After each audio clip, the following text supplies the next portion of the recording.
Welcome back to our channel. In this video, I'm going to show you all how to block someone on WhatsApp. Without any further ado, let's get right into our video. The first thing we're going to do is open our WhatsApp. Here, after opening our WhatsApp, will be on the chat page. Here, from the chat page, you'll be able to see all the chats you have had on WhatsApp. Scroll down to the person that you want to block. After you have found the contact that you want to block, simply tap on their chat.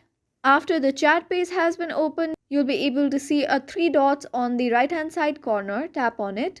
After tapping on the 3 dots, here you'll be able to see add to contacts, media links and docs, search, mute notifications and so on. Here you'll have to tap on more, that is located on the very end.